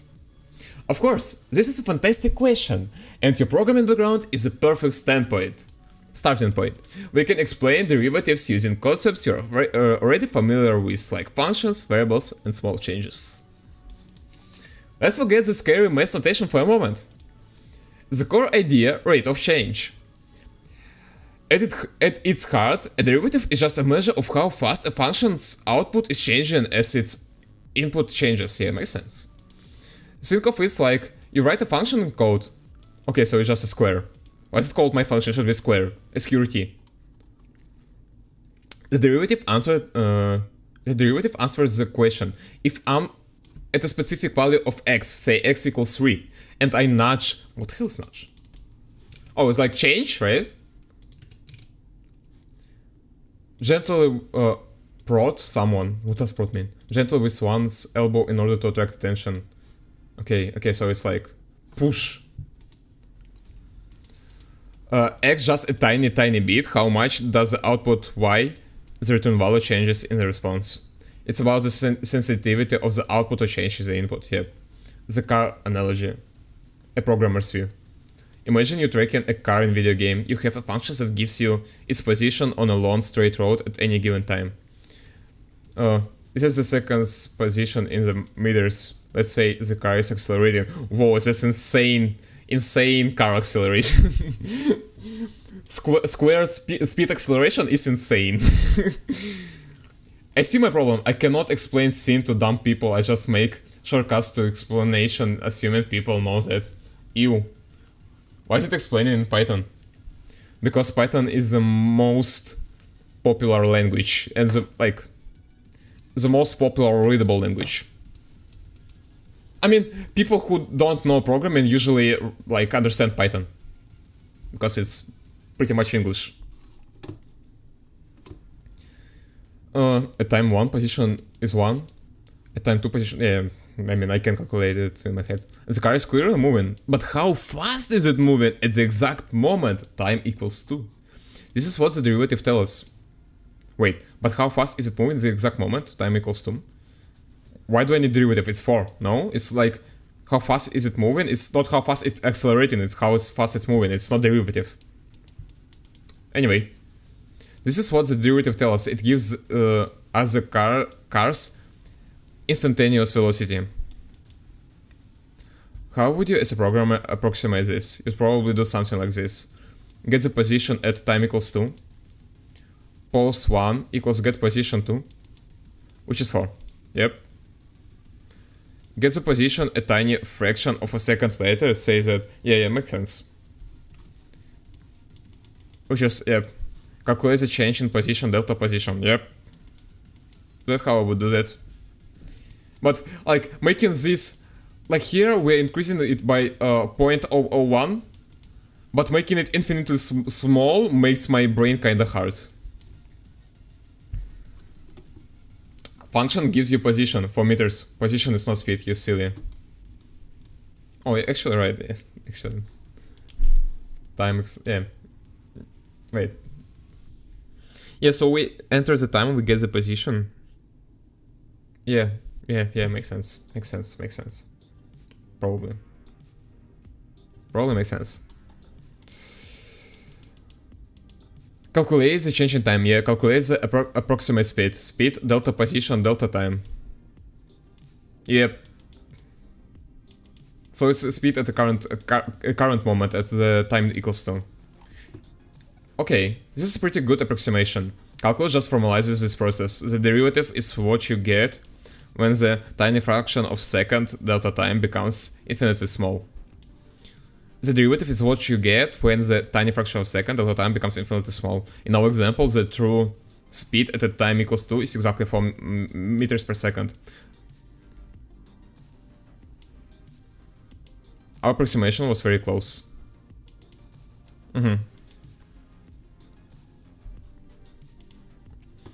From code to math, the difference quotation, is it like quotation? Quotient. Quotient? Is it Quotient. is it British pronunciation?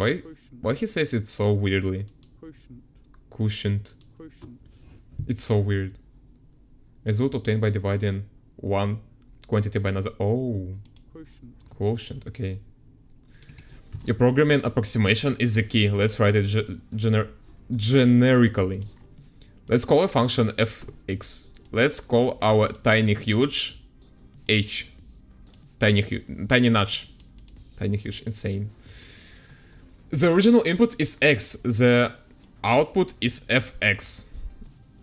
Makes sense. The notch input is x plus h. The output is x plus h. Makes sense. I like it. The change is output. Delta y is f x. Oh, okay, I see now. X plus h minus f x. Yeah. The change in input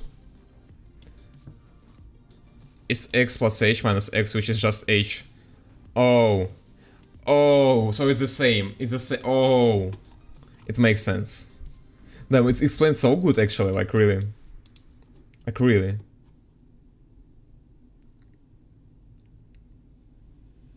I failed to explain it to you, lol. I need to write it again, I think. But why it failed? Isn't it correct?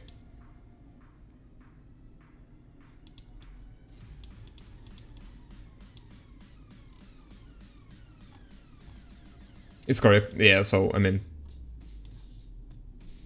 Because you scare me, like, it only, like, started to make sense, and you say, like, yeah, I explained it, like, I failed to explain it to you.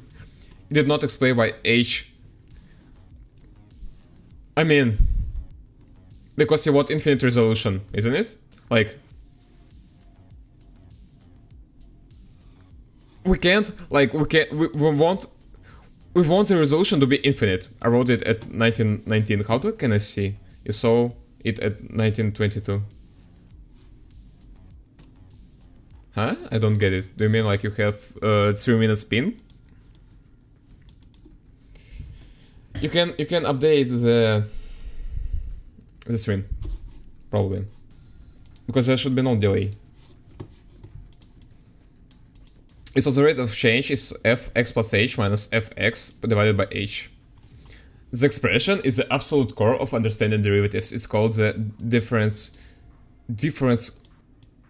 quotient. How do I...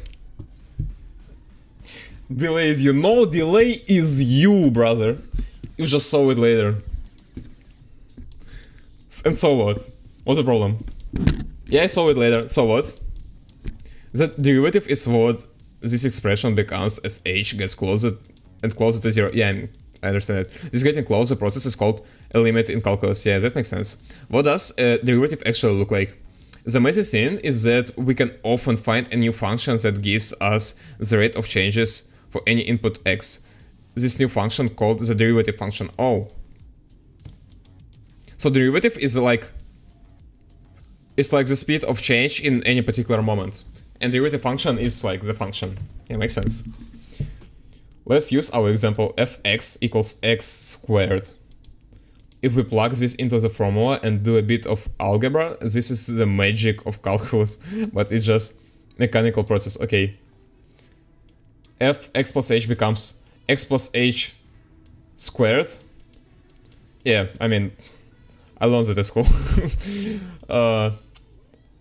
This one becomes this minus x squared, which is equal, yep, makes sense, divided by h.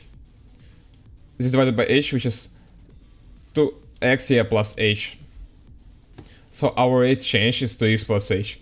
Damn, it's so well explained. Why he could not explain that well in school? Like, really?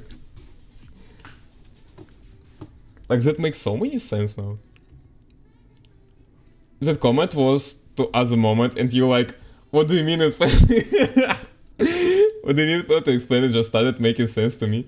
You dumbass, I swear.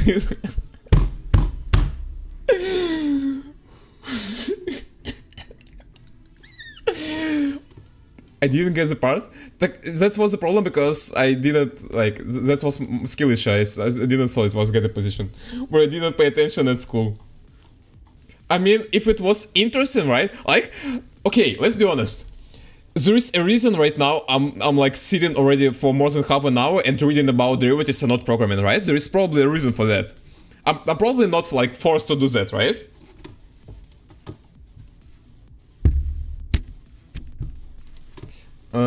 Okay. Where I was? Yeah, so we get 2x plus h. So x is a position, right? Okay, so if x is 3, y is gonna be 9, and the derivative, so the speed of change at this point, is gonna be 6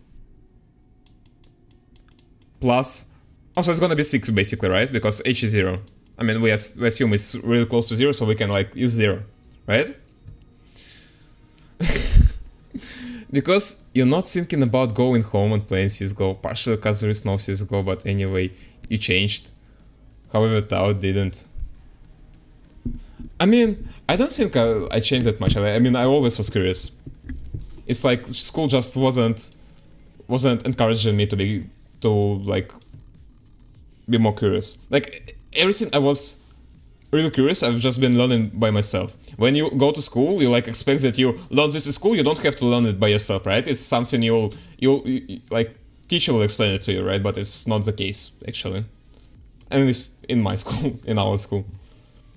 Plus, you were dumb. Oh, okay, thank you. So now it's easier. Okay, thank you. And when it's easier, it's more fun. Okay, thank you. I appreciate it. Now what happens? It's our Nash. Yeah, so it's basically 0. The h just vanishes. Yeah, h term just vanishes. Yeah. We are left with 2x.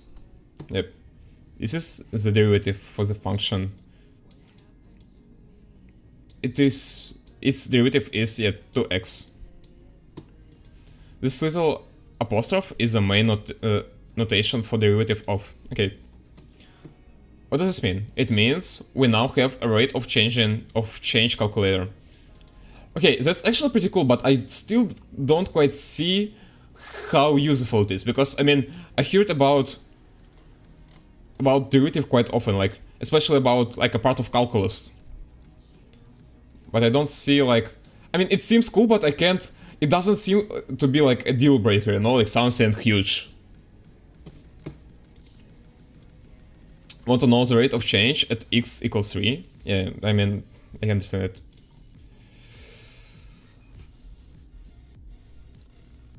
The function is much more sensitive to change at x equals 10. Yeah.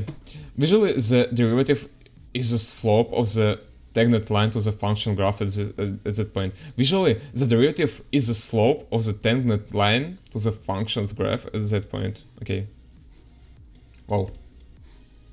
Wow, it remembers the image? Seriously? Is it a real image? Can you imagine? It's like this image is stored in LLM's weights. Like it basically remembers the URL. Interesting.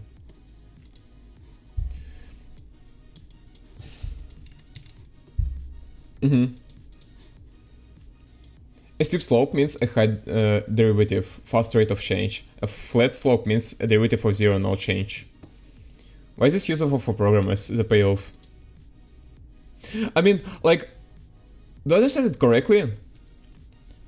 Y equals x, derivative of y equals x is 0, right? Because it like changes with a constant time, with a constant step.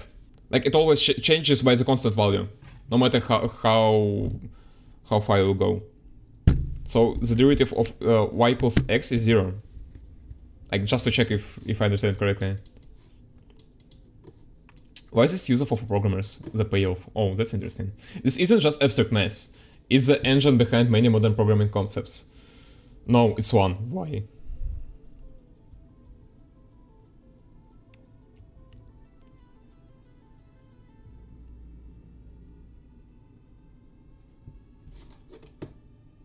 Wait a minute. Yeah, so it's one. Yeah. Or is it? Okay, it's so hard to imagine in my head. Wait a minute. Cause it's how it works. For one step in x direction, it goes up by one. Yeah, but okay. In which case, the derivative is 0. Is it like x equals 0? For y equals to x is 2, yeah. For one step it up to up, yeah. Mm-hmm. 0 for y equals constant. Okay, yeah. Okay. This isn't just abstract math, it's the engine behind many modern programming concepts. Optimization, gradient descent. How do I read it? Descent? Pronunciation. Descent, yep. The heart of machine learning. This is a big one. Imagine you have a machine learning model. You also have a cost function that tells you how wrong your model's predictors are. Your goal is to make the error as small as possible. The cost function is just a mathematical function, cost model parameters. You want to find the model parameters that give you the minimum cost. The derivative tells you which way is downhill. Oh, okay. On the cost function graph. Okay. That's kinda makes sense, actually. I can't say that it fully clicks, but it kinda makes sense. Cause no ops. Yeah, well, is it abstract math? All math is abstract. I mean, I don't know, like, it kinda is, but it kinda isn't. Like,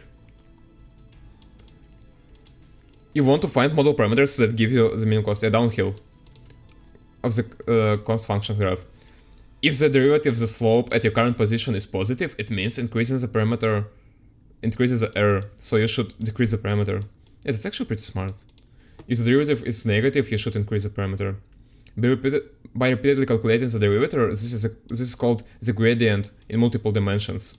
And taking a small step in the opposite direction, you walk down the hill until you find the bottom, the lowest possible error. The algorithm is called gradient descent. Cool. Physical engines and animation. Position is a function of time. The derivative of position is velocity. The derivative of velocity is acceleration. Game engines are constantly calculated. Yeah, this actually is a full gradient. I had a with enough at uni, is that bad? Really? What's bad about gradient? I mean, it doesn't sound that bad. It sounds like, I don't know, kinda... how can I say it? Like, a lot of work, you have to tediously see it and calculate it, but other than that, it doesn't seem to be hard. Game engines are constantly calculating derivatives or approximations of them to update object's position. Makes sense. Smooth is in, is out, and okay. Sensitive analysis.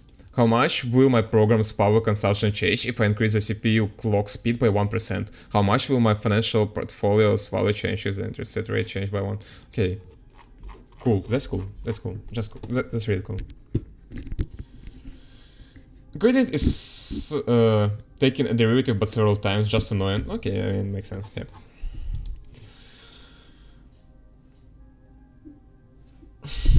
So what, should we get back to programming? I want to figure out if it's faster or not. Damn, it's hell slow. Oh, I have LLM running right now. That could be the problem. quit it.